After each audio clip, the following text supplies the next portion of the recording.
And we're going to start tonight with a short PowerPoint that kind of gives a little more information about the process. I know a lot of people have questions about what organized collection means, why the city is doing this, and so on and so forth. So we're going to give a little bit of that background information before we move on to the bulk of the evening, which will be more of a discussion, question, feedback style, where staff is here to answer your questions, take feedback into consideration regarding considering organizing collection, what would be included in a contract, so on and so forth, or just general feedback. There are a few ground rules that we'd like to go over before we start tonight. Number one is more logistics as it relates to WebEx. You have a chat feature, which we will be using partially for the discussion portion. Amy will be moderating that later. So we will go over how to submit questions as we get to that point. Chat features in the bottom right hand of your screen, most likely. Make sure to send a comment to everyone. The box should be labeled everyone. That way we will definitely see it. Like I mentioned, closed captioning is available. That should also be in the bottom right of your screen in the three dots. If you click that, you can see the other options. Mute at the bottom as well.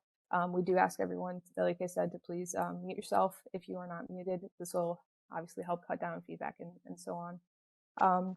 Yeah, if you have any other questions, especially related to WebEx, we do have a member of staff from our IT department on the call, so we should be good in all things that are related to tech. Like I said, we all have the presentation and then the listening feedback portion of tonight. My contact information is on the website, is on the mailer that's been mailed out. If your question is not answered, we don't get to it, you have follow-up questions, aren't able to make the other meetings, things like that, please feel free to reach out. Also check the website for more information. We have a frequently asked questions document up there. It's getting longer each week, so we hope to answer as many questions there as possible. The outcome of this effort is to really, the effort being organized collection, considering organized collection, is to better services for residents. We know that this topic can be a passionate one. We're hoping for the best dialogue, respectful dialogue tonight, and because of that, we really want to keep it to an hour long, being respectful of people's time. So we ask that comments and questions are kept on the shorter side rather than the longer side. Staff are open to longer conversations outside of these meetings if you are interested. So those are kind of the ground rules for tonight. And with that, I think we will get started with our quick PowerPoint.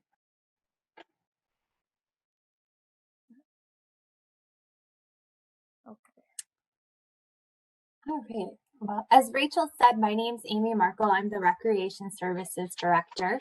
I'm really excited to be here tonight and engaging with residents and discussing organized collection.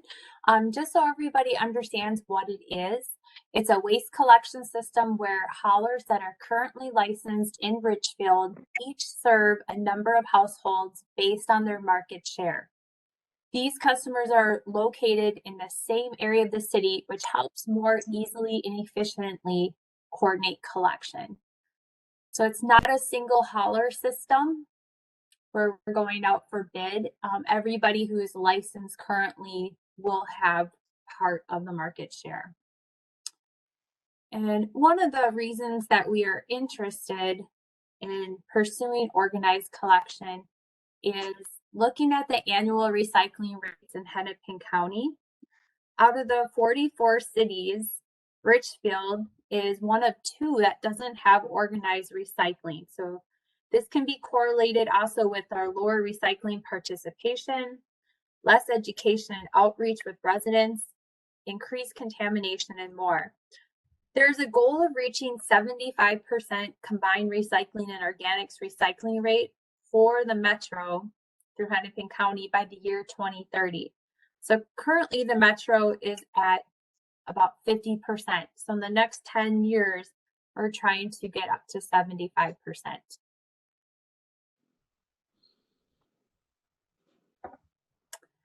Hennepin County's Ordinance 13 has goals around organics diversion. Certain businesses are required to have organics collection by January 1st, 2020. And cities with more than 10,000 people must make organic service available to all households with curbside recycling by January 1st, 2022.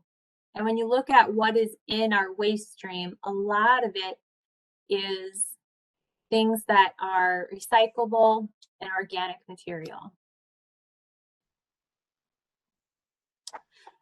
And several of the city's goals help guide this work. The city's climate action plan that was just supported by our city council references organized collection specifically. The text in italics, it's our goal 5 from the climate action plan. You can see it there. The comprehensive plan also highlights several community priorities, including equity and affordability, sustainability, and a high quality of life for residents. And these strongly connect with organized collection. So there are a few different categories of reasons why the city has decided to consider organized collection. These can be really broken down into 3 separate categories. The first I'll mention is economic reasons why. Obviously, improving the value of services, increasing the equity of the system, and lessening the economic burden on marginalized populations is very important. There's a very large discrepancy in the rates that residents are currently paying between customers of the same hauler as well as the different haulers in the city. And I've really started to notice that as I've analyzed the bills that residents have sent in over the past week. We want to improve standardization of service options. A lot of the haulers don't provide similar services, especially as it comes to optional services like yard waste collection. So really standardizing those services and pricing, and ensuring that all residents have proper waste management services. We deal a fair amount with illegal dumping in our parks and in the city, and also having residents who might not have trash service. So yeah, those are some of the economic reasons why. Some of the environmental reasons, these are it's a broad category. Reduce environmental impacts, including pollution, blowing litter, etc. This also talks about road wear impacts as well. Reduction in the number of trucks, that is a very common piece of feedback that we hear from residents, and the speed at which these trucks travel around neighborhoods, especially when they are not stopping at every house. And of course, safety with the trucks in and around the neighborhoods and around the city every day of the week. And the last the last category, is more of the social and educational reasons why. Minimizing disruption to residents is very huge. A lot of people have noticed that during the pandemic. Increasing rates of recycling, composting, and waste reduction. As Amy mentioned, these points don't have as much education to residents in an open system. It's harder, it can be more confusing to know what to recycle, what to compost, etc.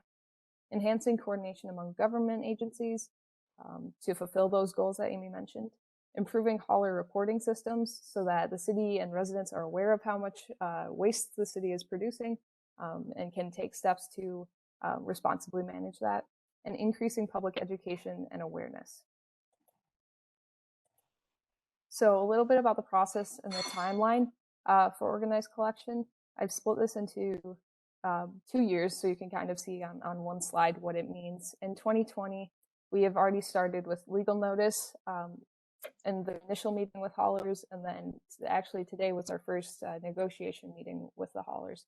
And so that starts the process that by statute is required to be at least 60 days. And so we will the idea is that at the end of those 60 days, or however long the negotiations take, a draft proposal would be presented from the hauler or by the haulers to the negotiation team. During this whole process, public education and engagement is ongoing. That one of the examples is our learning and listening session right here tonight. Then the tentative timeline in 2021, which is a little harder to predict based on negotiation timelines and other factors, is having a public hearing with a contract proposal brought to City Council and the community. Again, this just depends on how long negotiations last.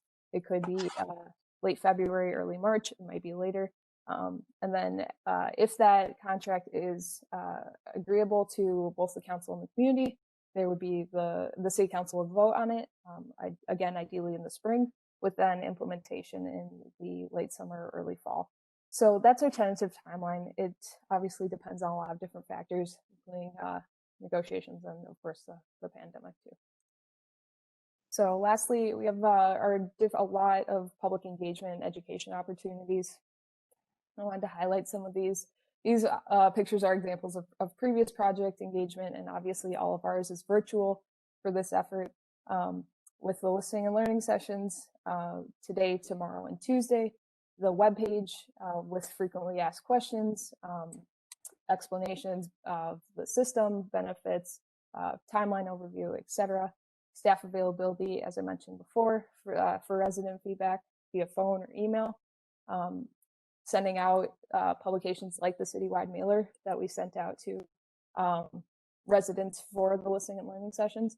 And then eventually also the public hearing is public engagement as well. So that is our short presentation for the night. And we would like to open it up to feedback and questions. And I think the best way to do this is to first ask if there are any questions from residents who have joined by phone. So it's a little harder to put that in the chat. So we would like to start with that. And then after anyone who's on the phone has a chance to speak, we will open it up to everyone who has joined via their computer or tablet or however. And we ask that you kind of put either type your question in the chat or type the word comment in the chat so we know that you would like to speak.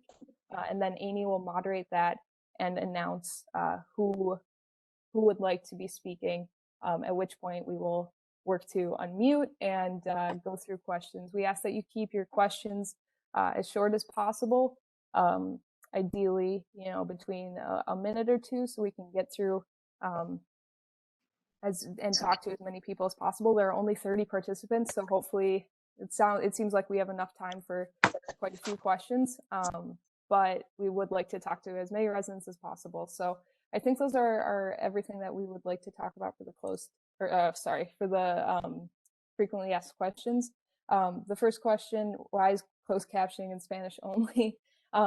There's only really the option to have one language feasibly in the closed captioning at a time, and we are trying to make this as accessible as possible. So if you have feedback on that, yeah, feel free to let us know or send me an email. The next question I can take, it's from Ramona, and they would like to know, would we get a separate barrel for composting like there is for yard waste and recycling? And that's yes. So everyone would have a standardized size for home compost, which would be a weekly collection. Right. So the answer is yes. Right. So actually, I think we skipped over Michael Nelson. So Michael Nelson, if you would like to unmute and speak, that'd be great.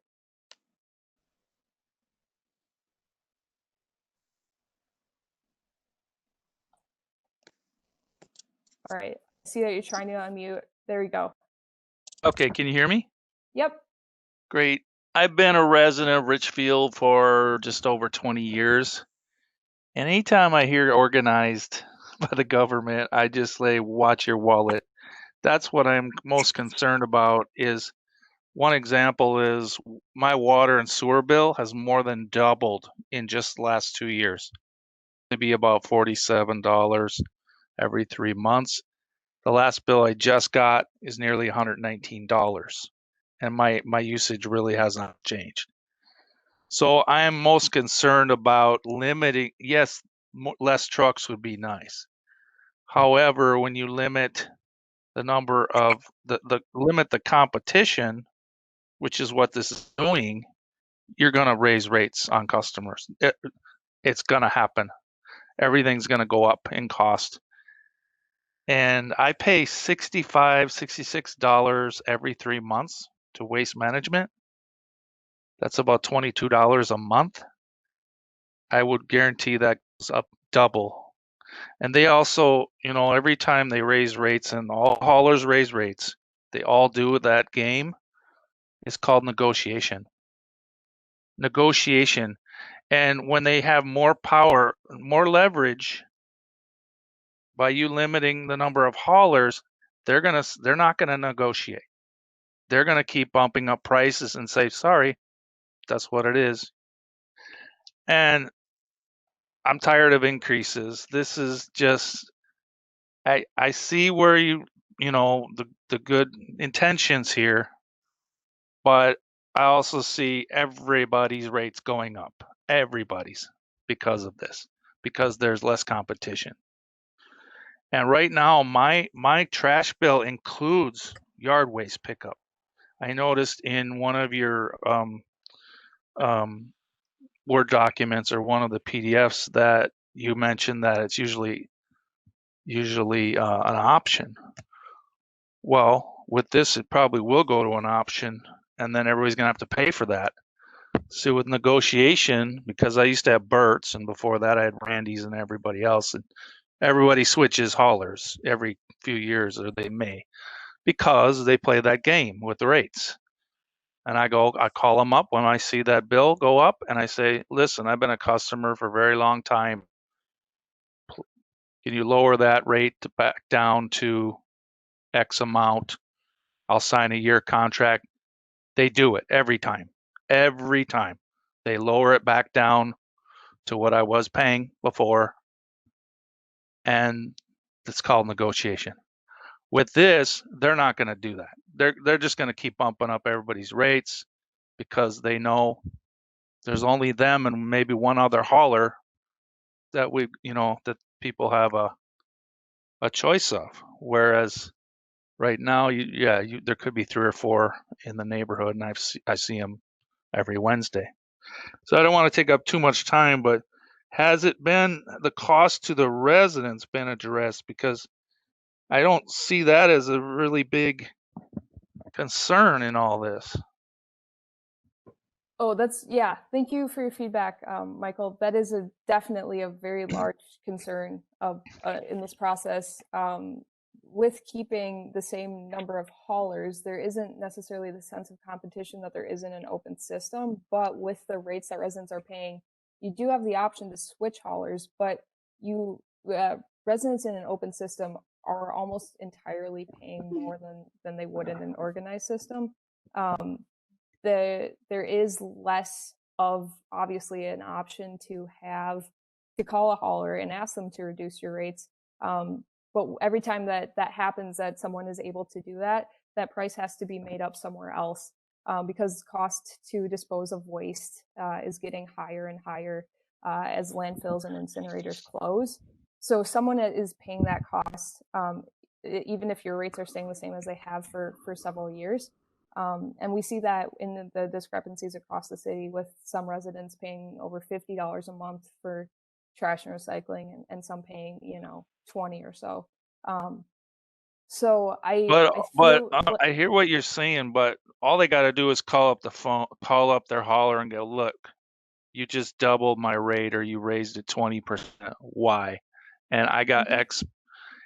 And there's not going to be any more negotiation with this. They're going to say, it is what it is. The city made us do this. That's where they're going to point the finger. The city made us do this.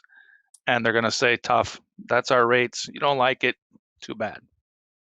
Well, that is, you're right. That's how contract works. The rates are agreed upon in the contract, but there is less room for things like surprise quarterly increases that a lot of residents tend to see. Thank you for your feedback. I understand that pricing is a huge concern for a lot of residents. I don't know where we're at in the. Yeah, I have the next question for you, Rachel. It's from Becky, and she asks, how will this affect rates? Obviously, we choose our collectors based on their services and rates. Right. So I think we started to address this in the last with Michael. So rates right now are not, they're not equal, right? You can have the same cart sizes as your neighbor who has the same exact hauler, and you could be paying $200 more a year than they do. It's very hard to see, where a lot of these haulers are how they're determining their rates and how different residents are paying fuel fees and some people aren't and things like that. So in one sense, this will affect rates by standardizing them across the board, by not, allowing haulers to charge extra surprise admin fees or fuel escalators that you never really know how they're calculated and things like that. In another way, as we've mentioned, those rates will be agreed upon beforehand. So you will know what, the rate for the year will be, what an annual escalator might be. You already most people see an annual escalator. It's just something that you were never consulted about, right? And so in terms of negotiations, that's something that the city has the information of what residents currently pay and how economic organized collection is and how it saves haulers money and therefore should save residents money. And we realize those savings in rates. So for most people in organized cities, organized collection reduces your monthly trash and recycling rates and additional services you opt into. Okay. The next comment is from Christine Arneson. She'd like to ask a question. Great. Hi. We do not have trash service. We do a ton of recycling and composting. We have multiple compost bins in our backyard in a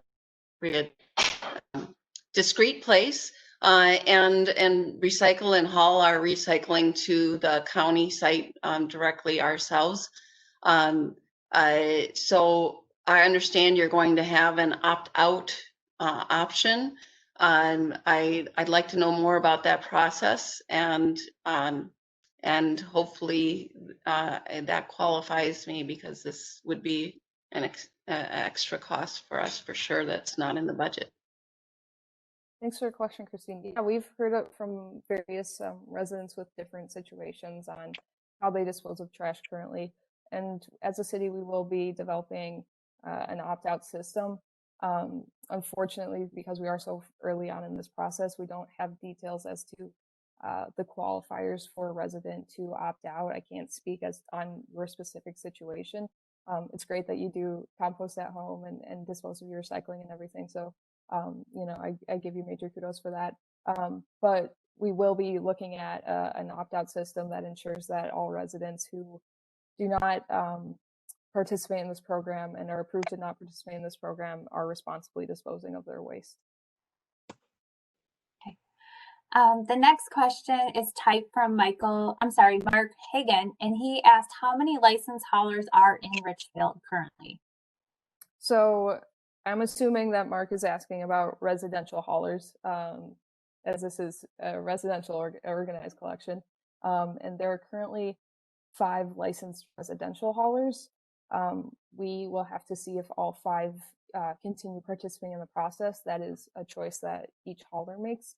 And they still have a bit of time to just tell staff if they are participating in that process. But yeah, in terms of residential haulers, we have 5. And then if Mark is wondering about commercial, I believe there are 4 or 5 more. All right, the next question is typed from Thomas Hoyne. He asked, do the cities that rated high on your list for recycling rates, that have the organized, a lot of them, and composting rate, do they have organized pickup? That's a great question. Let's see. So in Hennepin County, it depends. It depends on if you're asking if they have organized recycling or organized trash. For organized recycling, yes, as Amy mentioned, pretty much every city in Hennepin County is organized for recycling. Richfield and Edenburg are the only ones that don't. In terms of organized organics, Edina, Minneapolis, St. Louis Park, and soon Bloomington will have, I believe there are several smaller cities, like outer ring suburbs, that are also organized, but I don't know those off the top of my head. And regarding being organized for trash, obviously Minneapolis is as well, St. Louis Park is as well. Again, with the smaller cities, and Bloomington is as well. With the smaller cities, I don't know off the top of my head who, smaller cities and towns, who is organized for trash. The next question is from Stanley Smiley, and he has a question that he'd like to ask. Hi. Yeah, let me just comment first. I kind of echo Michael's first comments to begin with about price and selection, but I've also lived in cities that have single, hauler pickup. And another issue we faced is if they miss a pickup, they always just say, well, just leave it out there. We'll get it next week, But when I live in Richfield, since we have the competition, they snap to when you tell them they missed a pickup, and they usually come by the next day or the third day. So I'm worried about losing that. That's my comment. I did have a question, and the question was, what's the proposal? It sounded like we're going to go with multiple vendors, each with a different section. So how would you assign those based on parts of the cities? And if there's a different vendor for each part of the city, would there be a different contracted rate for each part of the city, or would it be the same standard contract no matter who the pickup is? Yeah, those are great questions and comments, Stanley. So to cover the whole potential missed pickup, I know that that's how it usually works right now, and that's how we are aiming to have it continue in the future. We're pretty confident that that'll be something that haulers are agreeable to. It is fairly standard for haulers in an organized city with a contract to pick up waste or any missed pickup actually the next business day. So we hope to continue that. And then with your other comments, proposal for assigning vendors by neighborhood. So that is something that is worked out through and after the negotiation process. We don't have details on that yet. It's definitely a collaboration between the city and haulers based on current service days and then market share, which is how that is determined. A hauler's market share at a certain point is what the market share they receive in an organized system is, and that's a requirement laid out by state statute.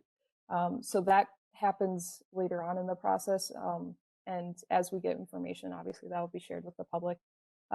There will not be different rates by section of the city or neighborhood.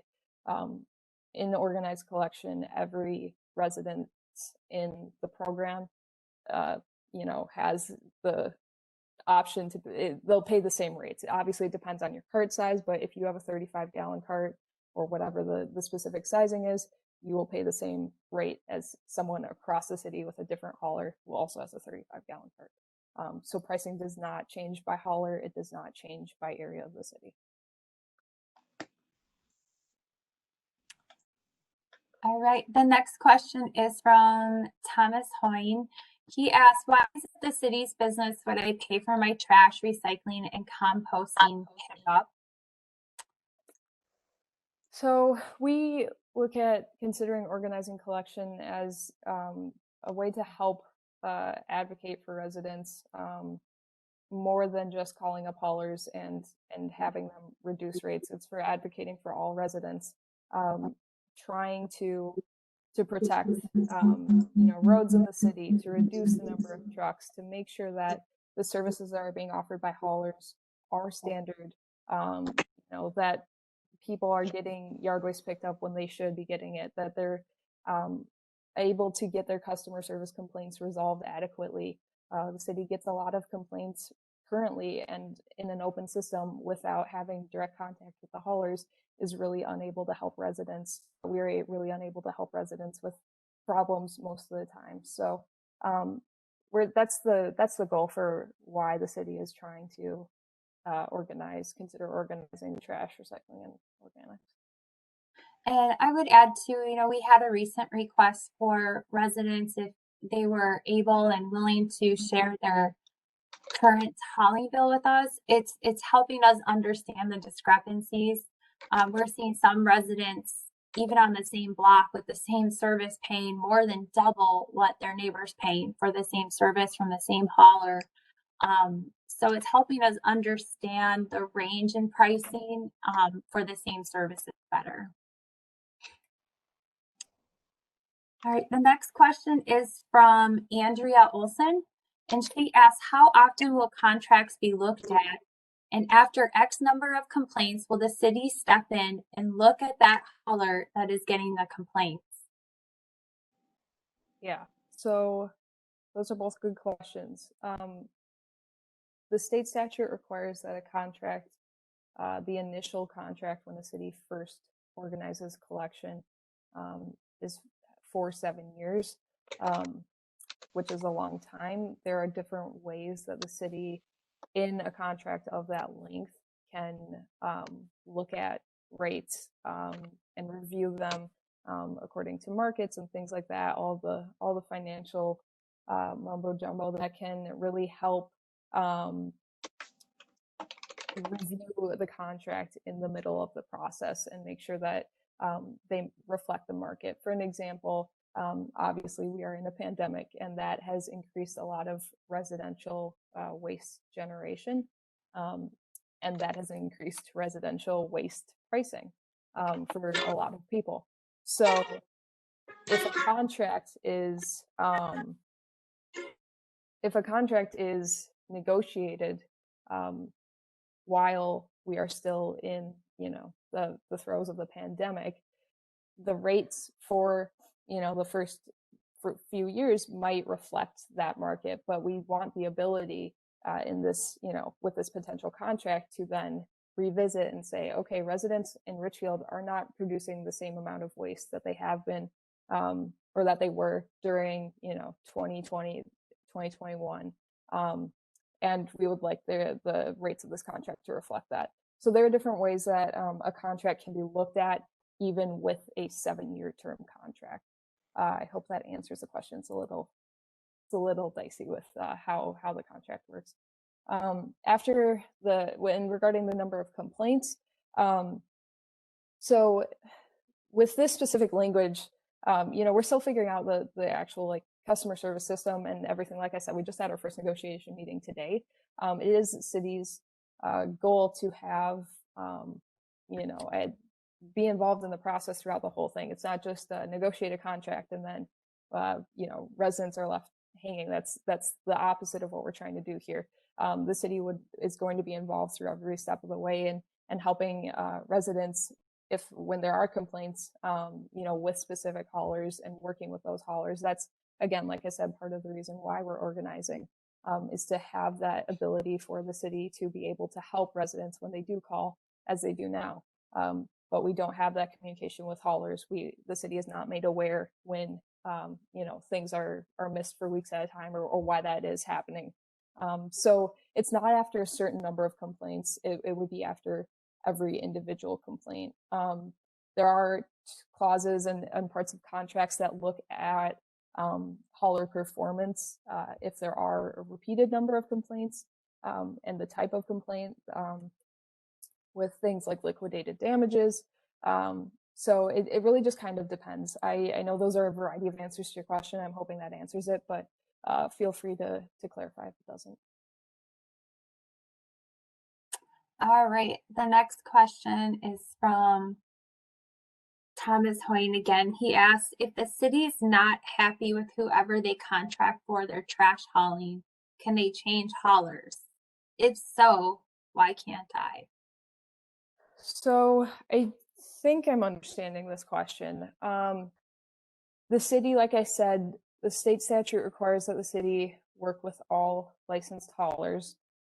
If there is, a level of service that's not being met to certain extents, and I'm not just talking about the hauler misses a pickup here or there, but if there is a certain level of service that is not met, I believe that there are legal next steps that the city could take. I am not familiar with any organized city ever getting to that level in a contract, And I would have to stop there because I don't know the details on what that might entail for Richfield, since we haven't gotten that far in the negotiations process. After 7 years, there are more options for a city. That's where the city could renegotiate with a group of haulers, or could go out for bid, which is where you see the most rate savings. It's like there's rate savings with an organized collection system, and then there's the most if you go out for bid. So in that sense, the city could change haulers. But like I said, that's after 7 years. If so, why can't I? I don't think I'm exactly following that. You can change your hauler in a current system, which is open. In an organized system, obviously that is not a possibility. If you have clarifying points on that question, please put them in the chat. Yeah. And my understanding from other city contracts is there are financial penalties to haulers that don't come through at their end of the contract for Right. services or complaints. Right. So they're incentivized financially to offer the highest quality services that they've agreed to. Mm-hmm. The next question comes from Lori G. She asked, will the staff negotiate prices with haulers, or will you just accept the lowest bid? I'm currently paying almost $400 a year to Waste Management, and they charge $6.50 for each bill you pay for by check. How much are you expecting for pricing?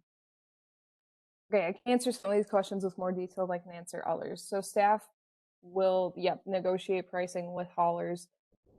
We are working with all haulers. There is no, we are not accepting a bid here from like, each hauler is not submitting their own pricing and then we accept the lowest bid if that's what's being asked.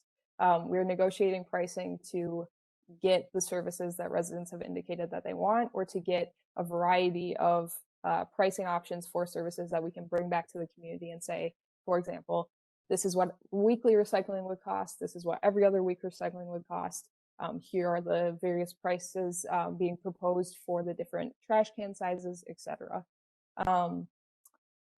Yeah, I have seen that admin fee on Waste Management, and I do think that is a bit of a unique system that they have. I'm not aware if other haulers do that.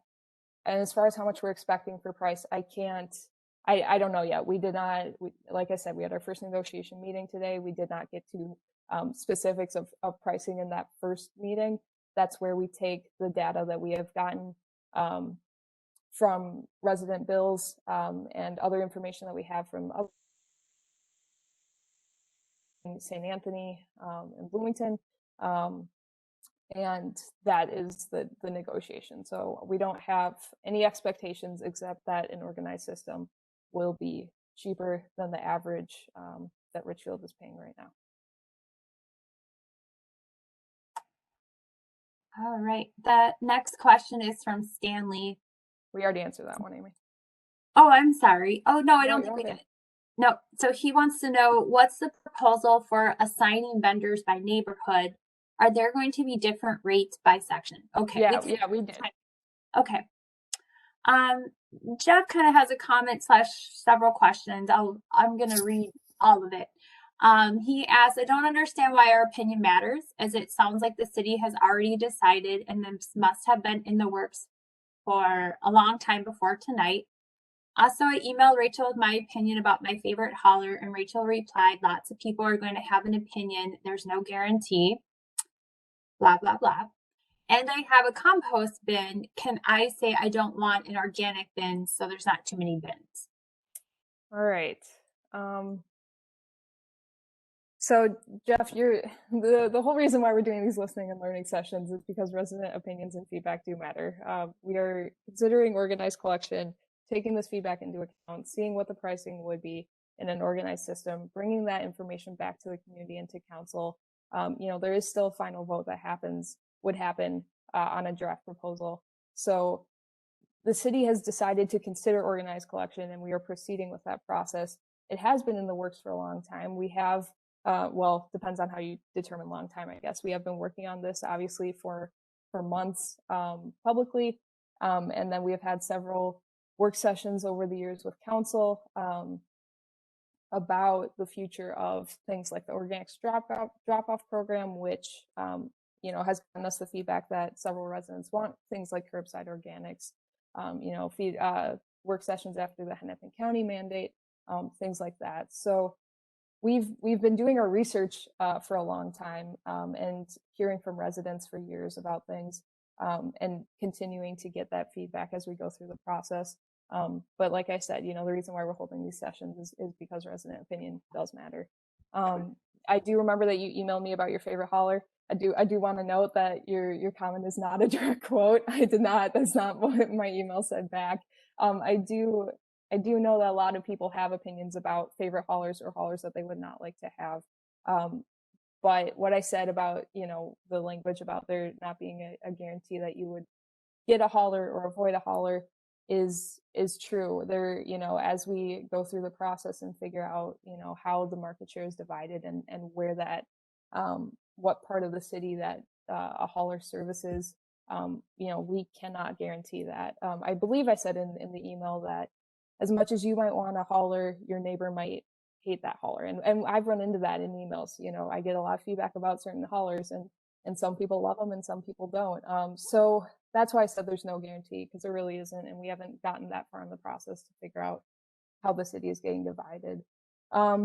Regarding the compost bin, yeah, this is probably the service that we're going to have the most questions around and the most time that we're going to have to spend figuring the system out, since composting, and curbside collection is not a widespread practice like recycling is, or even like yard waste is. Some people do background composting, some people participate in the current drop-off program, and some people want curbside. So it's really about figuring out the most economic solution for the city that also increases organics, collection. There's a lot that can go into industrial curbside composting that can't go into backyard composting. So we'll figure out again an opt-out system, but at this point, that's pretty much all the detail I have around that. And I think whatever compost bin, is utilized for a potential organized collection system, it will have to be aligned with what the trucks can utilize. And that's a big thing in the design and what it can lift and how it's lifted. So, we have to, once the bin is decided upon, look at what you have and see if that would be aligned. All right, the next comment is from Michael Nelson. He says, I get yard waste collection pickup included with my bill with waste management, and I pay $65 to $66 every 3 months, and I don't want 3 to 4 big containers. I have room for only 2 bins outside my garage, trash and recycling, and I do recycle. I don't think it's right to force residents to pay more, which I guarantee is going to happen, and probably change haulers they are happy with. Well, I'm glad you get that deal on your waste management services. It does. I would be interested to see your bill if you haven't sent it in already. We understand that there, with the fitting a certain number of containers, outside of a garage or inside of a garage for that matter, is a bit of a difficulty, and that's why we look at things like having, a smaller trash sizes and incentivizing people to participate in organic so they can reduce the size of their trash bin, being more mindful of waste reduction and things like that. We are really working to negotiate pricing where residents are not paying more. That is one of the goals of organized collection. Where, of course, it's not 100% of people that will save in an organized system, but in the vast majority, or in the cities that have organized, the vast majority have saved. I do have statistics if that's something that people are interested in. I can follow up later. But it is a proven, system to save most residents money. And Michael had a follow-up comment I can read, just that the customer service is great with waste management because they know they aren't the only game in town. Question from Bhutal. Yeah, Amy, wait, can I take a second for that? So I'm glad that Michael has had the good customer service experience with waste management. But I do think it's important to recognize that not everyone has that experience, especially as we talk about larger haulers. You know, so again, bringing that great service that Michael experiences to everyone is also one of the goals of the system. All right, next question is from Bhutal. He asks, does Richfield plan on learning from Bloomington's mistakes and put this issue on the ballot before proceeding with an organized trash system? So as we go through this process, we're not looking to emulate the bumpy process that other cities have gone through.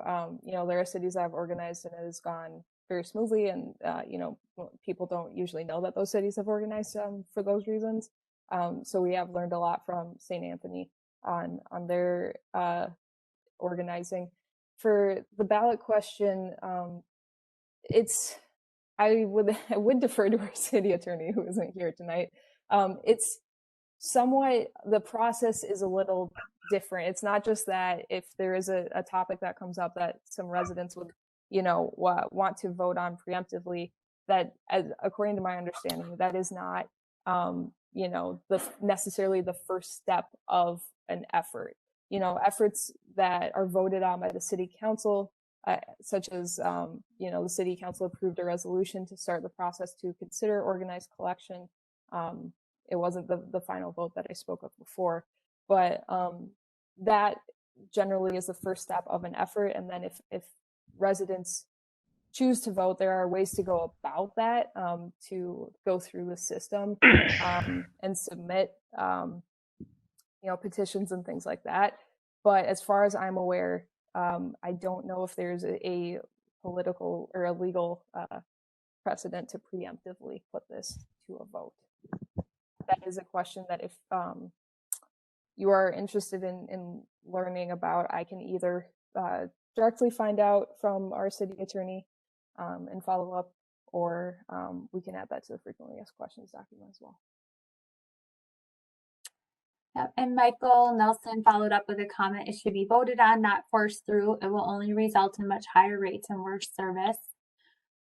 Lori G's question is, an adjacent city charges all residents for organics at $66 per year, but only has 30% participation. Can you opt out of organics and not be charged?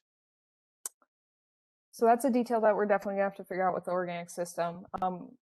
The charge, you know, yes, most cities that have organics, it is a lower participation. It's basically how curbside recycling started out. It wasn't really a high level of participation, and as it's grown, it has become, you know, common and is now required.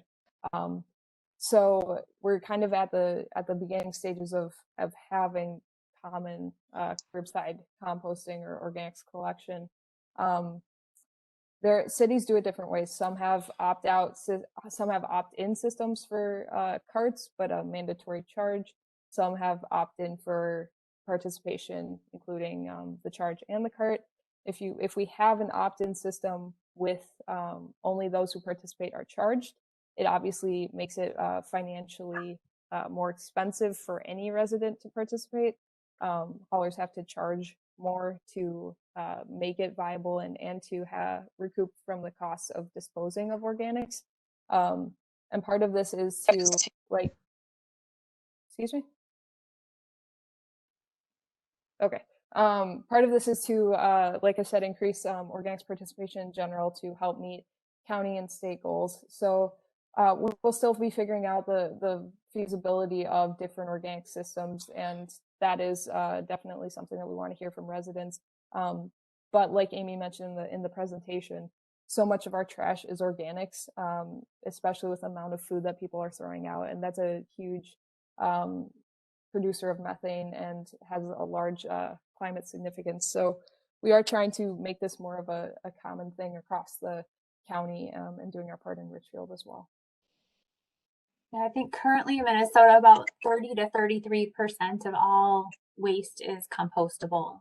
A lot of it's food waste. Jeff has a comment. He says he's lived in Richfield for 10 years. He's never had a problem with Aspen, which we've heard of. A lot of residents have had great service with Aspen, and he's never needed the city's help, which is good. Yep. So we're trying to bring that service to everybody. Mm-hmm. And he pays approximately $380 per year. Amanda asks, can you talk about the difference between backyard composting and curbside organics recycling? Additional materials can go into industrial composting facilities that can't be composted at home. Sure.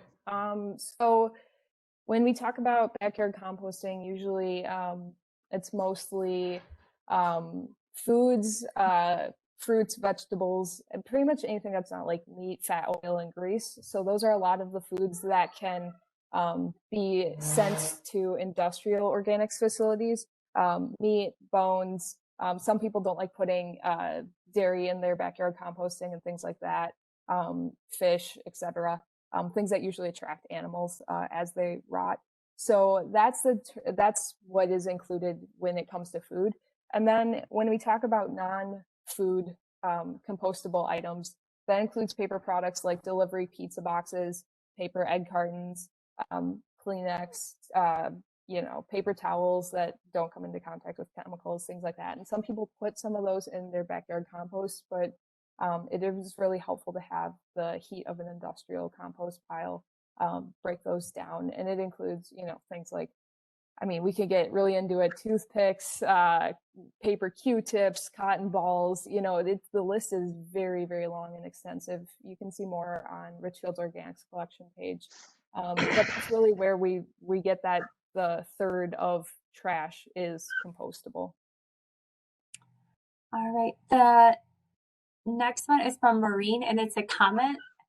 She says, on Washburn Avenue, we have 15 trucks come down our streets in the summertime on garbage day. One for garbage, one for recycling, one for yard waste, times 5 companies. It's so bad for streets, bad for alley pavements.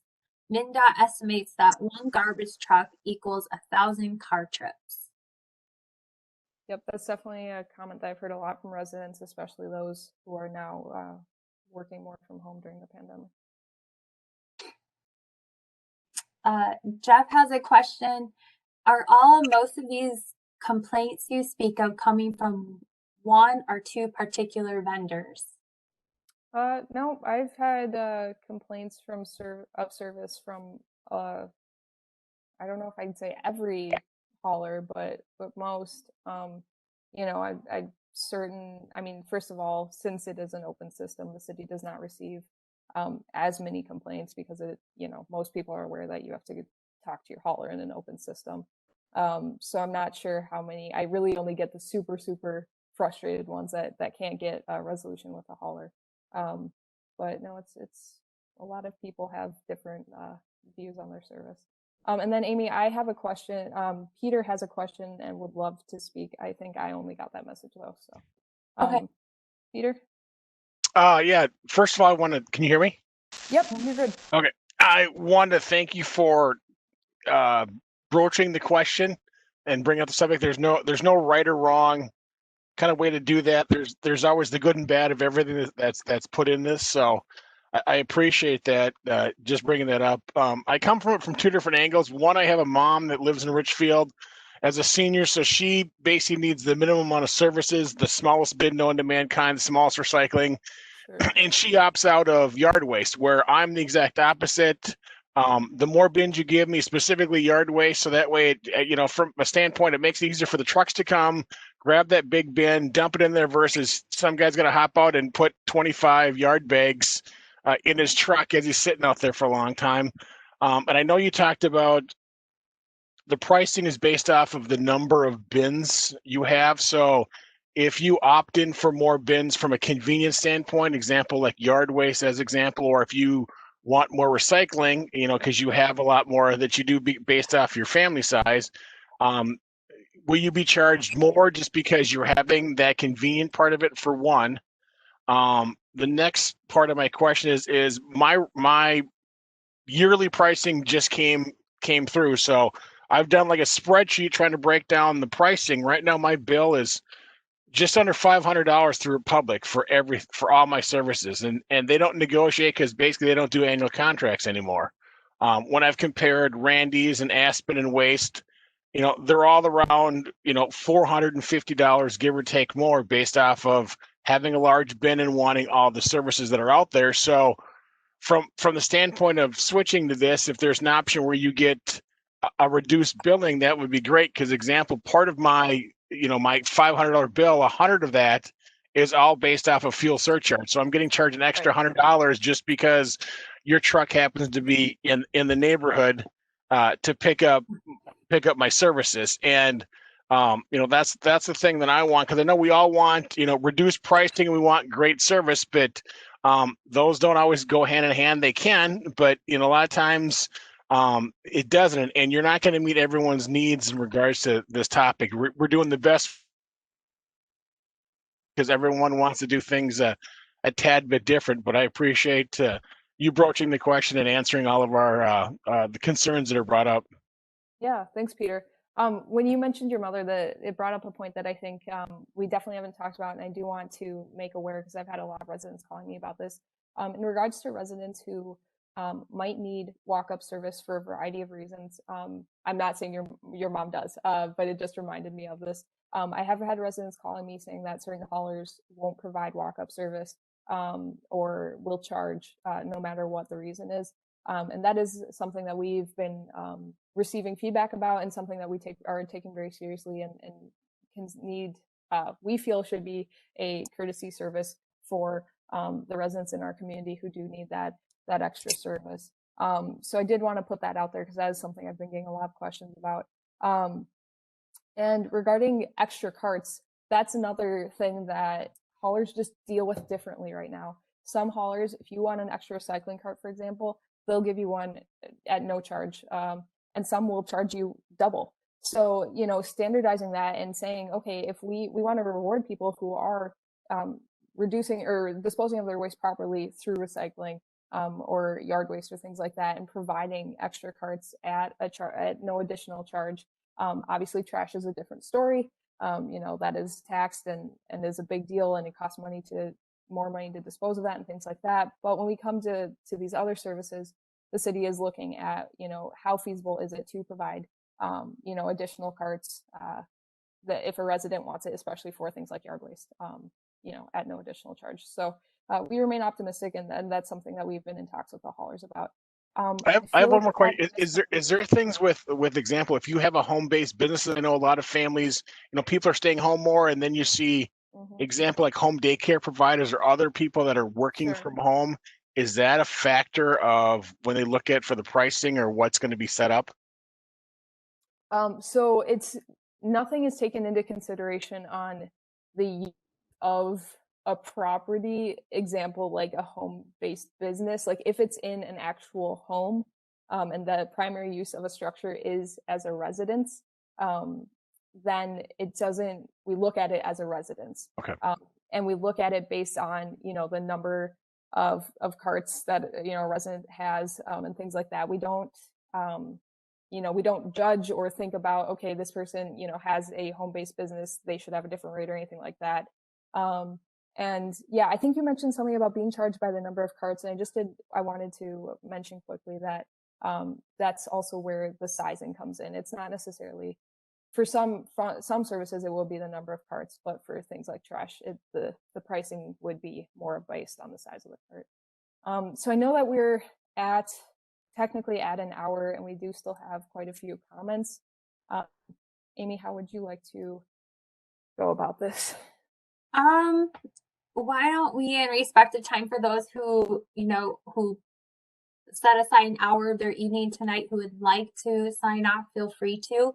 I don't think we're going to be able to answer every comment and question, but why don't we stay on? Why don't we go to 8:10 if people are okay with that? We'll do another 10 minutes. And then whatever we're not able to comment and answer, I encourage you to call Rachel or myself, email, message us. And we also have another session tomorrow. You can jump on and try to ask And on tomorrow, Tuesday. and then we also have another one on Tuesday. So if you'd like to do it in person, like or virtually in person, please, we encourage you to come either tomorrow or Tuesday.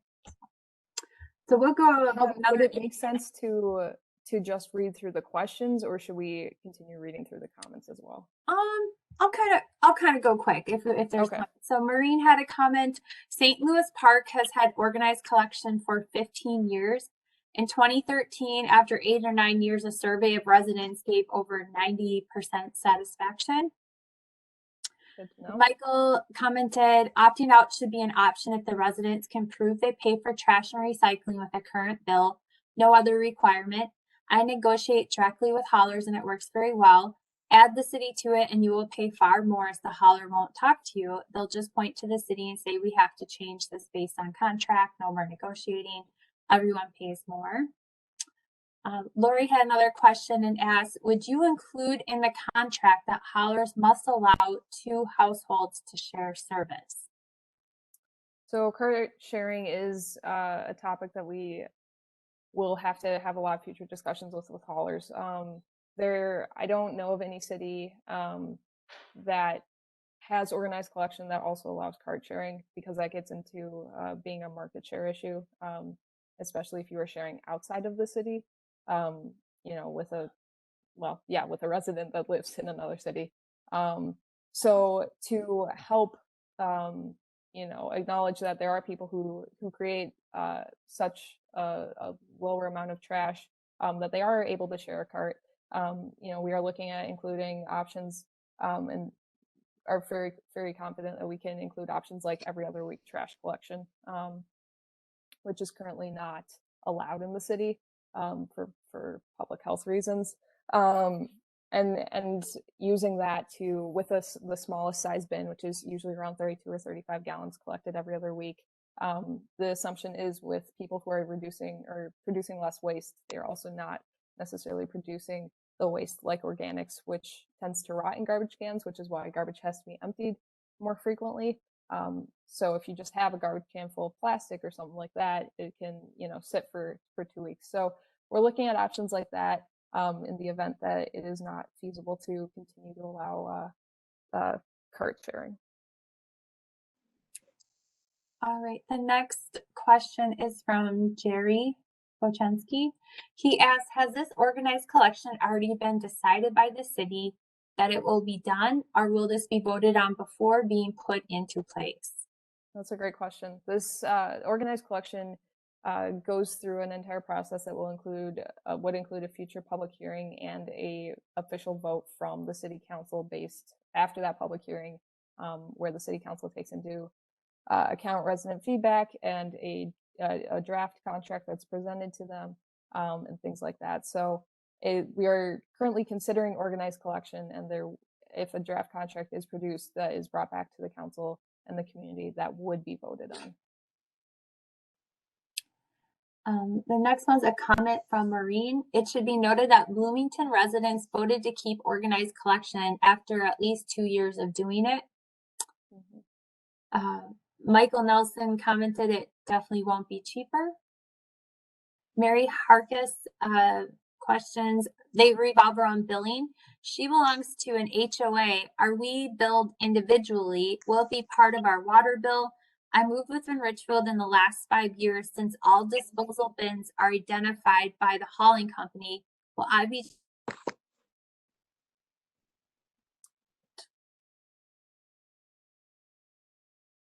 So if you belong to an HOA, most likely you are not included in this program. This is for single unit homes, up to 3-unit homes that, so like the townhomes around Richfield Lake and things like that belong to an HOA and have their trash service contracted through an HOA, don't fall under this program. We are looking at considering an opt-in option for that situation if that HOA or those individual residences would like to be included in the organized collection program.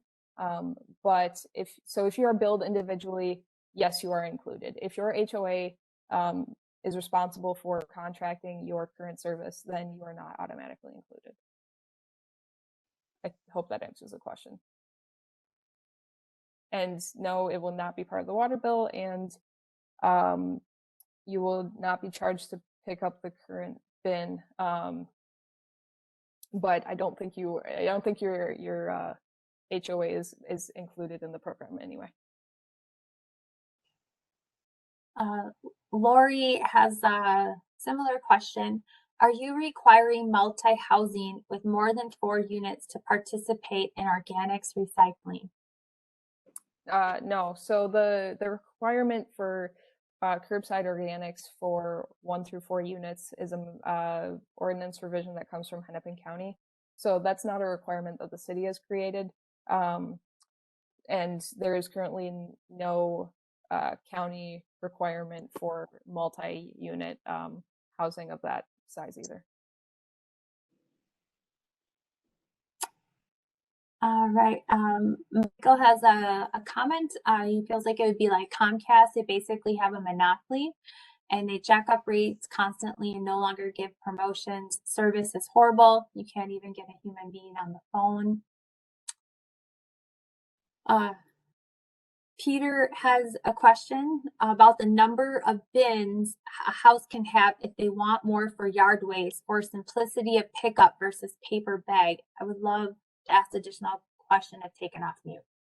Yeah, sure. So regarding yard waste, we are looking at a variety of options. Some people like to pay per bag. Some people like to only use bags. Some people like carts more. And really keeping that variety of options open to residents is the goal, or to have, the option to have an additional cart and additional bags, things like that. So I think that, hope that answers your question. But yeah, Peter, if you have an additional question, please feel free to unmute yourself. Okay, we are coming up at 8:10, and we're going to make just a couple announcements. Tomorrow we have our second learning and listening session at 4 o'clock. You're welcome to join. And then on next Tuesday, we have our third learning and listening session. And that, I believe, is at 2 o'clock, Rachel? On Tuesday? Yep. Okay.